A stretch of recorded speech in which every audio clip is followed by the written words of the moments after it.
Is the Spider-Man No Way Home poster hiding a major villain? Your friendly neighborhood Spider-Man is back in the news cycle, folks, as we inch ever closer to finally seeing Spider-Man No Way Home on the big screen and learning whether or not the film will actually contain between 1 and 45 Peter Parkers. Rumors are flying faster than Icarus does when someone needs eye lasers literally anywhere at any time.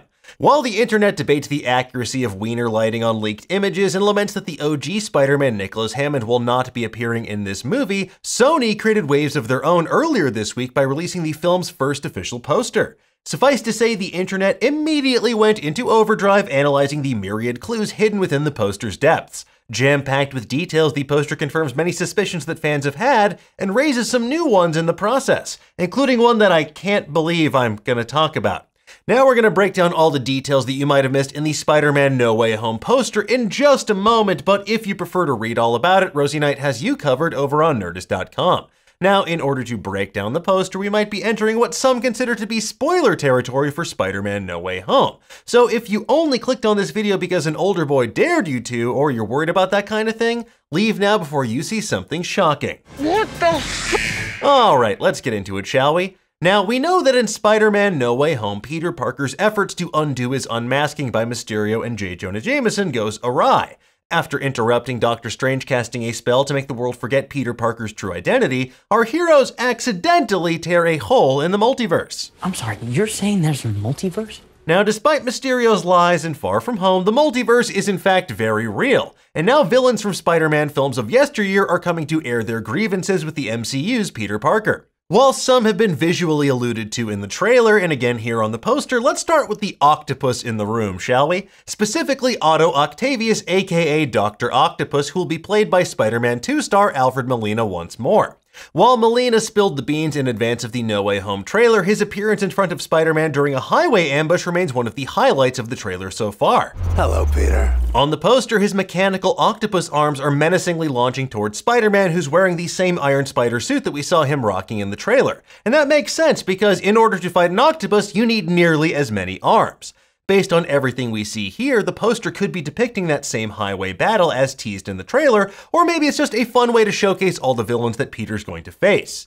Moving on, we come to another character who made his presence felt in the highway scene in the No Way Home trailer with a sinister laugh and a well-placed pumpkin bomb. I am of course talking about Green Goblin. Lurking behind a lightning bolt, you can see the iconic Spider-Man villain on his glider in the distance soaring towards Peter Parker or maybe towards Aunt May's Thanksgiving dinner. Norman?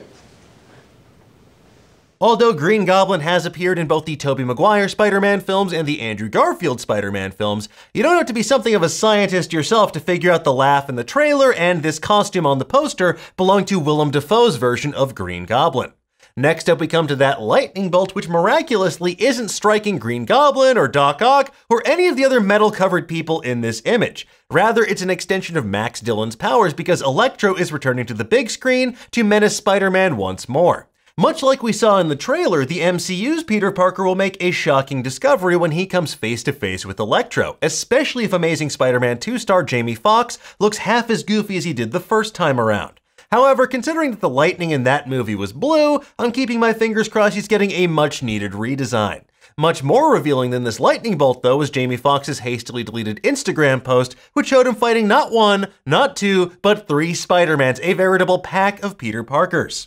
And last but not least, we have giant swirling gusts of sand, which doesn't mean the Santa Ana winds have made their way to New York City. Rather, it's another clue that Thomas Hayden Church will reprise his role as Sandman from Spider-Man 3 to menace Tom Holland's Peter Parker in Spider-Man No Way Home.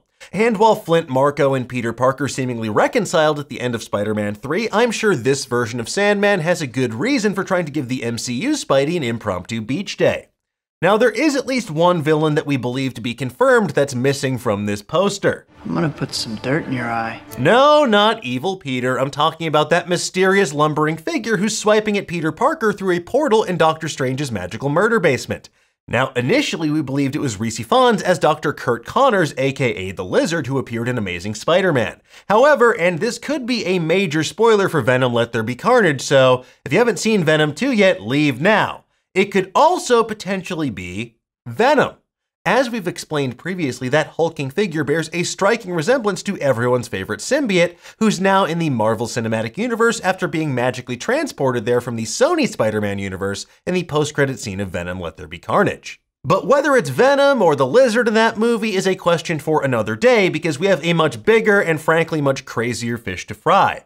That's right, folks, some people out there, including our own Rosie Knight, have a wild theory about another character hiding in the poster. It's a name I haven't heard in a very long time, since at least like March of 2021. And it's all connected to what appears to be a face in the lower left-hand corner of the poster. A face with glowing, deep-set eyes, a pointed red chin, and a sharp, angular mouth. It's a creepy face. And much like Tony Stark's, it's one I see everywhere I look. I am, of course, talking about Mephisto. Now, I know, you thought we left Marvel's Demon Daddy behind in favor of Kang Watch, and we have, but allow me to explain why people think they're seeing Mephisto's Mephisto in the poster.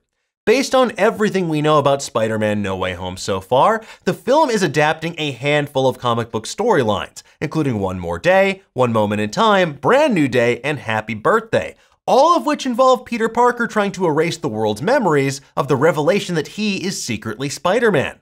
Now, depending on which of these arcs you read, Peter's quest to magically undocks himself leads him to seek help from either Doctor Strange or from Mephisto. In both cases, things go incredibly off the rails and rewrite reality in the process, leaving Peter to pick up the multiversal pieces and solve an even bigger problem than he started with. It's one of the major reasons why many fans questioned whether that was actually Doctor Strange in the No Way Home trailer when it first dropped, or Marvel's devious devil Mephisto in disguise. I mean, after all, Doctor Strange regularly makes bargains with otherworldly entities like Dormammu, and his alternate reality counterpart on What If, Doctor Strange Supreme, had no qualms at all about absorbing the powers of monsters from across various planes of existence either.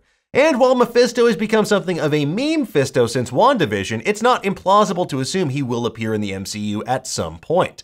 Of course, with that said, I don't think Mephisto is actually going to appear in this movie, and if he does, it's going to be some kind of elaborate ruse. And if that is in fact a face and not a trick of the light, there are other more plausible explanations for this. For example, it could be another Spider-Man villain with a history in the Sinister Six and a penchant for shapeshifting, Chameleon.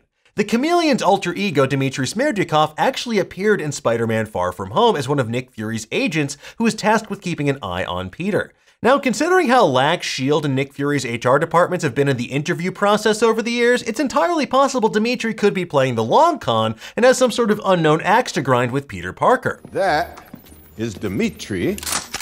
And that's not the only wild Far From Home connected theory I've heard about this poster. Nerdist's own Michael Walsh pointed towards what he described as green smoke surrounding Sandman's swirling tendrils and what appears to be a mysterious glassy orb, as well as evidence of Mysterio's involvement. And look, folks, I am a full-on Mysterio truther. I believe Quentin Beck is alive and well, but I don't think he's using his VFX drone trickery on this poster. I mean, he already pulled that off against Peter with the elementals he conjured in Far From Home.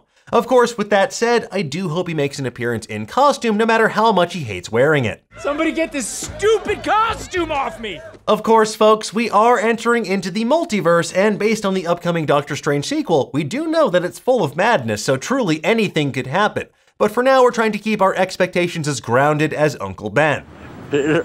Well, maybe not that low. Let's just say that much like Bonesaw, we're ready for whatever comes our way when Spider-Man No Way Home finally hits theaters. Bonesaw is ready! In the meantime, though, tell us, what do you think of this new poster? How many villains do you think Peter Parker will actually face? 14,605,000. Let us know in the comments below, and for the latest and greatest in the world of pop culture, stay tuned to Nerdist.com.